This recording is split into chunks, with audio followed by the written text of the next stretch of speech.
मम्मा, मुझे फ़ोन चाहिए, मुझे गेम खेलना है। नव्या ने अपना फ़ोन उसे दे दिया। आरव ने गेम खेलने के बहाने अविनाश को एक मैसेज किया। हेलो पापा, मैं और मम्मा हमेशा के लिए यहाँ से जा रहे हैं। मैं आपको बहुत मिस कर रहा हूँ। मुझसे मिलने जल्दी आना। आहूजा विला में जब अविनाश आरव को बाय कह रहा था, तब उसने चुपके से आरव के हाथ में अपना कार्ड दे दिया था। इसलिए आरव के पास अविनाश का नंबर था।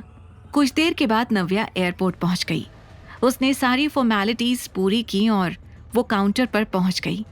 पर वहां सर्विस असिस्टेंट ने उससे कुछ ऐसा कहा जिससे नव्या की आंखें फटी की फटी रह गईं। व्हाट? ये आप क्या कह रही हैं? नव्या ने कहा।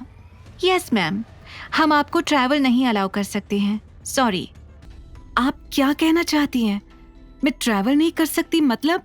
ये कैसी बात हुई? मेरी टिकट्स हैं मेरे पास। नव्या ने घबरा कर कहा। वी अंडरस्टैंड मैम, लेकिन आप मेरी बात समझिए। आपकी प्रोफाइल को एयरलाइन ने ब्लैकलिस्ट कर दिया है। बस इसलिए हम आपको फ्लाइट से ट्रैवल करने के लिए अलाउ नहीं कर सकते, सर्विस असिस्टेंट ने कहा। तभी नव्या के पीछे खड़े लोगों ने आवाज देनी शुरू कर दी। मैम थोड़ा जल्दी कीजिए, वी आर गेटिंग लेट। नव्या अब और परेशान हो गई थी। अरे ये आप कैसी बातें कर रही हैं? मैंने तो आज तक ऐसा कुछ भी नहीं किया है जिसकी वजह से मुझे ब्लैकलिस्ट कर दिया जाए।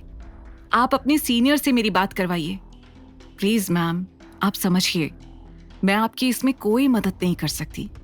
आप इस फ्लाइट से तो क्या, किसी भी फ्लाइट से ट्रैवल नहीं कर सकती हैं। इसके अलावा अगर आपको कुछ जानना है तो वो सामने हमारा ऑफिस है, आप वहां जाकर बात कीजिए, सर्विस असिस्टेंट ने कहा और दूसरे पैसेंजर के चेक इन में बिजी हो गई। ये सब क्या हो रहा है? मैं ट्रैवल नहीं कर सकती, पर क्यों? नव्या इतनी परेशान हो गई थी कि उसे कुछ समझ नहीं आ रहा था। उसने अपने एक हाथ से आरव का हाथ पकड़ा और दूसरे हाथ से अपना सामान। जैसे ही वो सामने ऑफिस की तरफ बढ़ी, उसने एक आवाज सुनी। कोई फायदा नहीं है वहां पर जाकर, इस वक्त कोई तुम्हारी मदद नहीं कर पाएगा। नव्या ने पलटकर देखा तो वहां पर कनिका और ऋषि खड़े हुए थे। तुम दोनों यहाँ? नव्या के मुंह से निकला और उसने सबसे पहले आरव को पीछे कर लिया। कनिका मुस्कुराते हुए नव्या के पास आई और बोली, तुम्हें याद है ऋषि की वो आंटी? हाँ वही, रीना आंटी, वही जो एक बड़ी ऑफिसर हैं। उनसे बस एक बार मुलाकात हुई मेरी। उन्होंने कहा वो जरूर मेरी मदद करेंगी। इतना कहकर कनिका मुस्कुराने लगी। नव्या समझ गई थी कि ये सब जो हो रहा है वो रीना आंटी की पावर का नतीजा है। I can't believe. तुम लोगों को क्या लगता है, तुम लोग नहीं चाहोगे तो मैं ट्रैवल नहीं कर पाऊंगी? बहुत बड़े धोखे में हो तुम लोग। चलो आरव।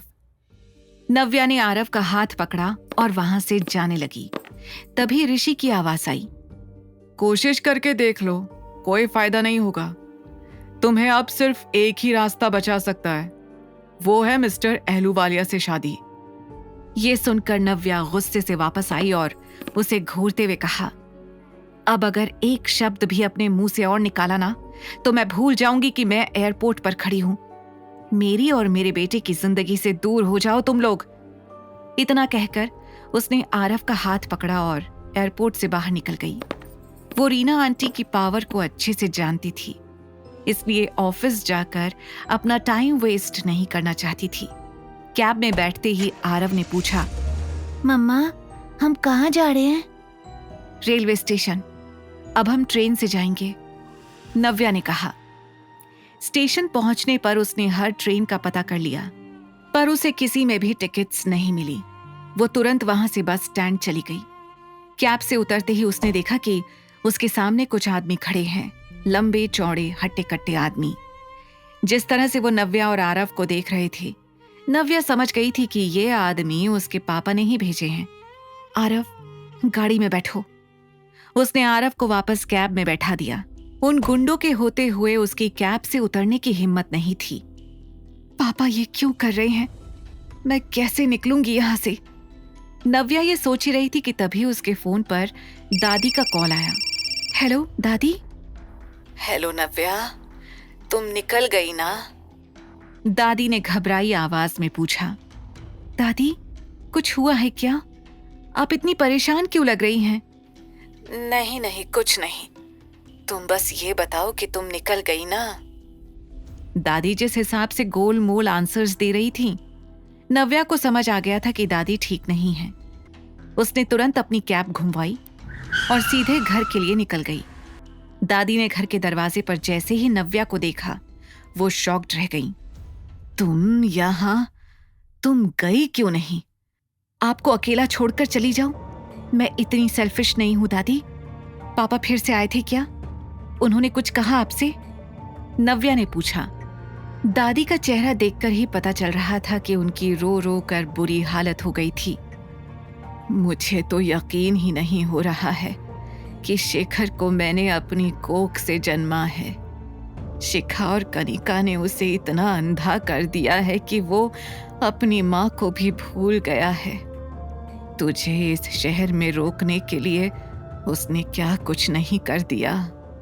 उसने मुझसे कहा था कि मैं तुम्हें फोन करके वापस बुलाऊं, पर मैं नहीं चाहती थी कि तुम वापस आओ। तुम क्यों आई वापस? आगे की कहानी जानने के लिए देखें अगला एपिसोड सिर्फ पॉकेट FM के YouTube चैनल पर, और द रिटर्न के सारे एपिसोड्स को सुनने के लिए डिस्क्रिप्शन में दी लिंक से डाउनलोड करें पॉकेट FM ऐप।